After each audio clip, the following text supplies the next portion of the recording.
नमस्कार दोस्तों, मैं सुमित मिश्रा स्वागत करता हूं एक बार फिर से आप सभी का एमजेटी एजुकेशन में। पीएम मोदी पहुंच चुके हैं इजराइल और इजराइल में एक खतरनाक ड्रोन की खरीदने के लिए पहुंचे हुए हैं। साथ ही साथ में एक एयर डिफेंस सिस्टम जो आयरन डोम के नाम से प्रसिद्ध है, पूरी दुनिया में इसका नाम चर्चे में जरूर रहता है क्योंकि इजराइल का ये सबसे अभेद्य किला माना जाता है। तो इस आयरन डोम पर भी डील हो सकती है। पीएम मोदी के इस दौरे की क्या कुछ खास बातें हैं, क्या कुछ चर्चे हैं, सब कुछ आज की वीडियो में हम लोग डिटेल में एनालिसिस करेंगे। आप ये आर्टिकल देख पाओगे। पीएम मोदी 9 साल बाद इजराइल का दौरा करेंगे। इससे पहले 2017 में उन्होंने दौरा किया था। हालांकि उस दौरे के बारे में एपस्टीन फाइल में भी जिक्र है, जिसको लेकर के विपक्ष में ने हंगामा भी खड़ा किया था। 2017 में ये गए हुए थे और अब 9 साल बाद एक बार फिर से जा रहे हैं। सुरक्षा, तकनीकी, इन सब पर बड़े समझौते हो सकते हैं। कौन कौन से समझौते हो सकते हैं उस पर बात करेंगे। साथ ही साथ इजराइल का ड्रोन जो सबसे ज्यादा सुर्खियां बटोर रहा है, सबसे ज्यादा चर्चे का विषय बना है, क्योंकि भारत को ऐसे ड्रोन की जरूरत भी है।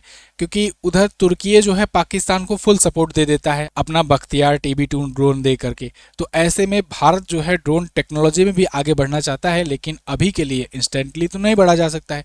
तो अभी के लिए कुछ ऐसी डील करके, कुछ बड़ी मात्रा में इंपोर्ट करके भी हम लोग काम चला सकते हैं। तो वो इंपोर्ट किससे करें? इजराइल से। इजराइल में भी पीएम मोदी का भव्य स्वागत होने की तैयारी में है। वैसे इजराइल की अगर बात करें तो इजराइल के इतिहास तो आपको कई बार मैं बता भी चुका हूं, फिर से बता देता हूं। पहले ये ओटोमन एम्पायर के दौरान हुआ करता था। ब्रिटिश एम्पायर जब पूरी दुनिया पर राज करता था तो यहाँ पर ओटोमन एम्पायर रहा करता था। फिर ब्रिटिश एम्पायर आया, फिर उसके बाद यहाँ ज्यूज, अरब, जेरूसलम, इजिप्ट ये सब रहने लगे समय समय पर। फिर यहाँ फिलिस्तीन रहने लगा, फिलिस्तीन के नाम से जाना जाता था। धीरे धीरे ज्यूज को ला करके बसाया गया 1948 के बाद से, और फिर ज्यूज की संख्या बढ़ती गई, मतलब यहूदियों की संख्या बढ़ती गई, और फिर यहाँ वेस्ट बैंक और गाजा स्ट्रिप में ही केवल फिलिस्तीन के लोग रह गए इकट्ठा होकर। धीरे धीरे सिमटते गए। फिर यहाँ पर भी फिलिस्तीन को और सिमटा गया यहाँ इजराइल के द्वारा, और इजराइल फैलता गया। फैलते फैलते आज की स्थिति ये है कि आज इजराइल इतने पर है। गाजा स्ट्रिप पर भी अब इजराइल का पूरा कब्जा हो चुका है। इधर फिलिस्तीन मात्र इतने में बचा हुआ है, वेस्ट बैंक में थोड़े बहुत हिस्से में। तो टोटल मतलब कि अब इजराइल आ गया है। खैर, इजराइल के पीएम हैं बेंजामिन नेतन्याहू। ये स्वागत कर रहे हैं पीएम मोदी का। आज यानी 25 फरवरी को पीएम मोदी रवाना हुए हैं वहां पर। हालांकि इजराइल में विपक्ष पार्टी के द्वारा इस दौरे का, पीएम मोदी का विरोध भी हो रहा है। क्यों हो रहा है उसके पीछे भी कारण है, अभी मैं आगे बताऊंगा। तो ये कई ऐतिहासिक मूवमेंट होगा। पीएम मोदी इजराइल की संसद में संबोधित करेंगे, जो कि पहले ऐसे भारतीय प्रधानमंत्री होंगे जो इजराइल की संसद, द नेसेट नाम है उनकी संसद का, तो वहां पर जाकर के संबोधन करेंगे। इजरायली विपक्ष बहिष्कार कर रहा है।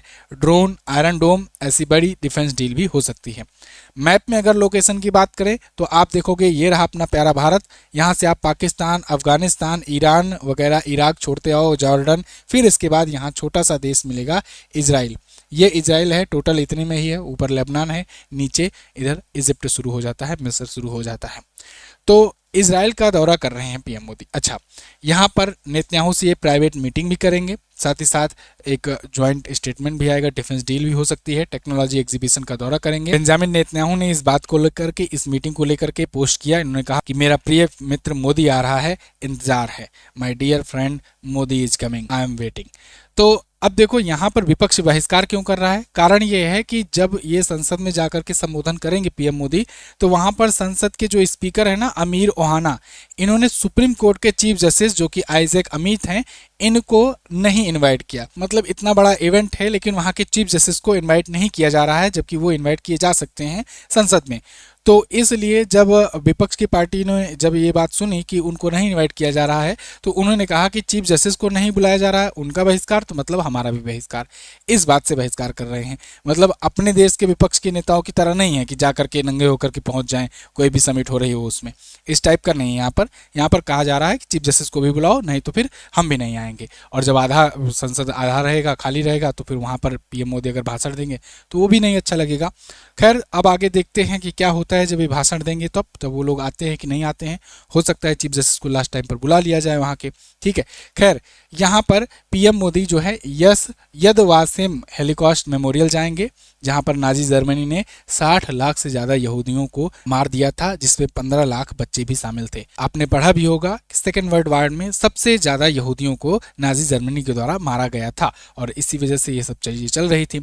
तो इसीलिए यहूदियों को ला करके यहाँ बसाया गया था, इजराइल नाम दिया गया। तो वहाँ पर जाकर के मोदी जी ये पीड़ितों को श्रद्धांजलि देंगे, अभिलेख भी देखेंगे और इसके बाद इसाक हर्जोग से मुलाकात करेंगे, जो कि वहाँ के प्रेसिडेंट हैं। राजनीतिक, सांस्कृतिक और राजनीतिक रिश्तों पर, रणनीतिक रिश्तों पर यहाँ पर बातचीत होगी और क्षेत्रीय स्थिरता पर भी बातचीत होगी, जो मिडिल ईस्ट में अभी पनप रहा है। आप ये कुछ तस्वीरें देख सकते हो उस टाइम की, सेकेंड वर्ल्ड वॉर के टाइम की, और ये मेमोरियल बनाया गया है जो लोग मरे थे उनकी याद में। अब आते हैं हम लोग मेन मुद्दे पर, जिसके लिए आप ये वीडियो देखने आए हो। डिफेंस डील क्या होगा? डिफेंस डील में सबसे बड़ी चीज निकल करके आ रही है Heron MK2 male drone. Heron MK2 male drone, इसकी खूब चर्चा है, इसको भारत खरीद सकता है। इसकी खासियत आप जानिए कि ये 45 घंटों तक उड़ान कर सकता है। मतलब एक बार उड़ा तो 45 आवर्स तक, मतलब आप समझिए 48 घंटे, मतलब कि 2 दिन हो गया, 2 रात हो गया, तो 48 घंटे तक लगभग में ये उड़ान भर सकता है एक बार। ऑटोमेटिक ये टेक ऑफ भी करेगा, ऑटोमेटिक लैंडिंग भी करेगा। जरूरत पड़ने पर इसमें हथियार भी ले जाने की क्षमता है, मतलब कहीं पर भी हथियार ले जाकर के डिप्लॉय कर सकता है। दूसरी बात, 35,000 फीट की ऊंचाई तक उड़ान भर सकता है। आप सोचिए 35,000 फीट तक ऊंचाई, 35,000 मतलब कि मोटा मोटा आप समझो कि 12 से 13,000 मीटर, इतनी ऊंचाई तक ये उड़ सकता है। एवरेस्ट से भी ऊंचा, इतनी ऊंचाई तक जाएगा तो मतलब जल्दी इसको पकड़ भी नहीं सकता, कोई देख भी नहीं सकेगा। और 470 किलोग्राम तक का पेलोड यानी बम भी भरकर ले जा सकता है। एडवांस सेंसर और रडार लगे हुए हैं। ऐसे में इसका उपयोग निगरानी और स्ट्राइक ड्रोन के रूप में किया जा सकता है। अब मॉडर्न वारफेयर जो है ये ड्रोन पर बहुत ज़्यादा डिपेंड होता जा रहा है। इसीलिए देखो, तुर्की ने उधर पाकिस्तान से डील करी कि बख्तियार TB2 ड्रोन जो है वो तुर्की आकर के उसकी असेंबली लाइन बनाएगा पाकिस्तान में, तो पाकिस्तान में वो मैन्युफैक्चर होंगे। तो ऐसे में भारत ने भी बनाए हुए हैं बहुत सारे ड्रोन, ऐसा नहीं है DRDO ने नहीं बनाया है, लेकिन कुछ ऐसा वर्ल्ड लेवल का, कुछ ऐसा खतरनाक टाइप का अभी हम लोग नहीं बना पाए हैं। तो ऐसे में ये जब डील हो जाएगी ना, इजराइल से ये ड्रोन मिल जाएगा, तो कहीं ना कहीं हम लोग भी ड्रोन वारफेयर में अपना एज बरकरार रख पाएंगे। इसके अलावा FTA पर भी नेगोशिएशन चल रही है। FTA यानी free trade agreement.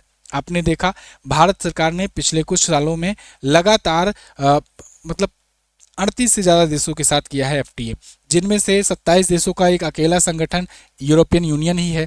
European union से फ्री ट्रेड एग्रीमेंट हो गया, उधर UK से हुआ, इसके बाद न्यूजीलैंड से हुआ, तो मतलब कुछ ओमान से हुआ। इन देशों से तो अभी रिसेंटली ही हो गया है फ्री ट्रेड एग्रीमेंट, है ना। तो ऐसे में इनसे भी बातचीत चल रही है। फ्री ट्रेड एग्रीमेंट मतलब कि कोई टैरिफ ही ना लगे, है ना, या लगे तो नाम मात्र का 1% या आधा % टैरिफ लगे सामानों के आदान प्रदान या चीज़ों के खरीद बिक्री पर। तो ऐसे में इस पर भी बातचीत चल रही है। पहला राउंड 23 से 26 फरवरी तक चला था दिल्ली में, और 2024-25 की अगर बात करें तो हम लोगों का इजराइल के साथ $3.62 बिलियन का डील भी हुआ था। तो व्यापार में SME वगैरह को फ़ायदा होगा।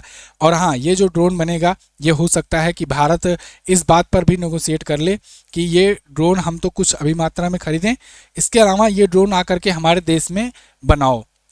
मैन्युफैक्चर ना करो तो कम से कम असेंबली लाइन ही बना दो। जैसे अभी एयरबस के साथ टाटा एडवांस सिस्टम्स जो है ये मिल करके बना रही है हेलीकॉप्टर। आपको पता होगा कुछ दिन पहले ही जो फ्रांस के जब इमैनुअल मैक्रोन आए थे, तो H125 हेलीकॉप्टर की असेंबली लाइन का भी उद्घाटन किया गया था बेंगलुरु में, है ना। तो वो बनेगा एयरबस के साथ मिलकर, टाटा कंपनी के साथ। तो ऐसे ही कुछ इनसे भी डील कर लिया जाएगा कि तुम भी आओ इंडिया में बनाओ, क्योंकि मेक इन इंडिया अगर होगा तो इससे तो सस्ता भी पड़ेगा। दूसरी चीज़ कि जब हम लोग अपनी ज़रूरतें पूरा कर लेंगे तो हम लोग आगे चल करके एक्सपोर्ट भी करेंगे, क्योंकि फैक्ट्री तो यहीं लगी है, बनना तो यहीं है, तो फिर इसको मिल करके बेचेंगे भी, है ना। तो अब ये होगा। अच्छा, एक और चीज़ निकल करके आई है, आईमैक डील में आप जानते हो इजराइल बहुत ही महत्वपूर्ण हिस्सा है। आईमैक कॉरिडोर जो है ये ठंडे बस्ते में इसलिए ही पड़ी थी क्योंकि इजराइल में वार छिड़ गया था। अगर आपको याद हो तो जब G20 समिट थी 2023 में, भारत ने जब होस्ट किया था, तो भारत ने उसी टाइम पर एक कॉरिडोर इंट्रोड्यूस किया था, आईमैक मतलब India middle east Europe economic corridor. ये कॉरिडोर यहाँ से गुजरात के मुंद्रा पोर्ट से और मुंबई के पोर्ट से निकल करके UAE जाता है। UAE से ये सीधा यहाँ सऊदी अरेबिया, सऊदी अरेबिया से जॉर्डन, फिर इजराइल के हाइफा पोर्ट, फिर हाइफा पोर्ट से डायरेक्ट इधर पिरायस ग्रीस में जा करके मैच करता है। मतलब कि यहाँ इंडिया को मिडल ईस्ट से फिर यूरोप को कनेक्ट करता हुआ ये इकोनॉमिक कॉरिडोर बनना था। लेकिन 2023 में जब भारत ने होस्ट किया तो पता चला 2024 में इस पर कुछ काम हो पाता, इससे पहले यहाँ युद्ध छिड़ गया। तो अब फिर जब घटना हो गई, मिडिल ईस्ट अनस्टेबल हो गया, इधर लगातार इधर हिजबुल्ला, हमास और इन सब पर, हूतियों पर लगातार अटैक होने लगे, ईरान इधर से अटैक करने लगा इस पर, तो पूरा पूरा मिडिल ईस्ट पड़ गया टेंशन में, वार जोन में। इस वजह से ये जो इकोनॉमिक कॉरिडोर था ये ठंडे बस्ते में पड़ गया। अमेरिका भी नहीं चाहता था कि ये बने, क्योंकि इससे भारत का यूरोप से बहुत ज़्यादा तेज़ी से कनेक्टिविटी बढ़ जाता और भारत जो है अपना व्यापार इधर तेज़ी से करने लगता, इधर यूरोप भी भारत से बहुत तेज़ी से व्यापार करने लगते, तो अमेरिका को नुकसान होता है ना, क्योंकि भारत बहुत ही कम दाम में वो सारी चीज़ें देता। तो खैर इससे अमेरिका वगैरह को भी दिक्कत थी, इसलिए अमेरिका नहीं चाहता है कि यहाँ पर कभी स्टेबिलिटी आए। अभी जब पीएम मोदी यहाँ पर आ रहे हैं तो इस पर भी बातचीत चलेगी कि भाई आईमैक जो कॉरिडोर है ना, अब समय आ गया है कि इसको और आगे इस पर कदम बढ़ाया जाए। अभी जब फ्रांस के राष्ट्रपति आए थे इमैनुअल मैक्रोन, तो उस टाइम पर भी आपको याद होगा मैंने डेली करंट अफेयर में बताया था कि एक डील के बारे में कि अडानी ग्रुप से भी, अडानी पोर्ट से भी डील हुई थी कि अडानी पोर्ट, ये जो मुंद्रा पोर्ट है अडानी का है, तो इससे यहाँ से लेकर के इसी आईमैक के जरिए ये लोग फ्रांस, इधर फ्रांस है, इटली के इधर आओगे तो इधर फ्रांस की जो सबसे बड़ा पोर्ट है उसके साथ भी डील हुआ है, समझौता हुआ है कि इस रास्ते से ये लोग अपना माल एक दूसरे से सप्लाई और वो इंपोर्ट एक्सपोर्ट करेंगे। ठीक है, तो वो भी हुआ है। तो मतलब हम लोग कुल मिलाकर आईमैक को और तेजी से तवज्जो दे रहे हैं, क्योंकि ऐसे में जब अमेरिका की धमकियां आती हैं, उधर से चाइना का मतलब ये आता है कि चाइना बहुत तेज़ी से पाकिस्तान से नज़दीकियाँ बढ़ा रहा है, तो ऐसे में आईमैक को और आगे बढ़ाने की ज़रूरत पड़ती है। अब इसका टाइमिंग देखिए, टाइमिंग थोड़ा सा दिक्कत वाली बात है। इस टाइम पर जब यूएस पूरा पूरा घेर रखा हुआ है ईरान को, तो कि बस अटैक कर ही देंगे, आज नहीं तो कल कर ही देंगे, उस टाइम पीएम मोदी का इजराइल के पास जाना, जो कि ईरान का दुश्मन है, मतलब आप समझिए कि अगर आज ट्रंप आदेश दे दें कि ईरान पर हमला करेंगे और ईरान पर अटैक हो जाए चारों तरफ से, क्योंकि घेर करके बैठे हुए हैं सेनाएं, तो ईरान सबसे पहले बदला लेगा जो वो अटैक इजराइल पर ही करेगा। मतलब मिसाइल इजराइल पर गिर सकती है, और इसी टाइम पर, इसी क्रूशियल मूवमेंट पर, इसी टेंशन वाले मूवमेंट पर पीएम मोदी इजराइल में गए हुए हैं। हालांकि वो बात अलग है कि अपने ईरान से भी अच्छे रिश्ते हैं, तो अभी तो नहीं करेगा अटैक, क्योंकि अगर पीएम मोदी इजराइल में है तो फिर इतना वो तो समझदार है ही कि अगर करेंगे तो फिर खतरा बढ़ जाएगा, तो अभी तो नहीं करेगा। तो आप समझो 2 दिन के लिए तो वार टल ही गई है। लेकिन फिर भी कि ऐसे समय में इजराइल के पास जाना एक टाइप से अपने एक दोस्त को दुखी करने वाला भी बात होगा, लेकिन आप जानते हो इंटरनेशनल रिलेशन में कोई किसी का सगा होता नहीं है, सब अपना अपना हित चाहते हैं। तो अपना भी हित है, हमको ड्रोन चाहिए भाई, क्योंकि हमारा भी जो पड़ोसी है वो तंग कर रखा है, और वो बख्तियार TB2 ड्रोन का डील कर रखा है तुर्की से। तो ऐसे में हम लोग भी बैठे थोड़े रहेंगे, हम लोग भी डील करेंगे ही, तो इसलिए जा रहे हैं हम। अब इस दौरे को लेकर के जो भी नई अपडेट आएगी वो उस पर मैं आपको वीडियो दूंगा ही। आप इसको लेकर के क्या सोचते हैं आप कमेंट करके ज़रूर बताना। आपको क्या लगता है इस टाइम पीएम मोदी को जाना चाहिए था कि नहीं जाना चाहिए था, ये भी कमेंट करके बताइए। एक और ज़रूरी बात, कंप्यूटर की ई-बुक आई थी, उत्तर प्रदेश की भी अपडेटेड ई-बुक आ गई है, जिसमें यूपी का बजट वगैरह भी शामिल है। अगर आप यूपी के किसी स्पेशल एग्जाम की तैयारी कर रहे हैं, चाहे वो यूपी PSC हो, यूपी BSCS हो या RO हो, इन सब के लिए ये रामबाण ई-बुक है, क्योंकि Uttar Pradesh special current affair और जीके आपको जल्दी नहीं मिलती है कहीं पर। ज़बरदस्त तरीके का जीके और करंट अफेयर्स में दोनों समाहित है।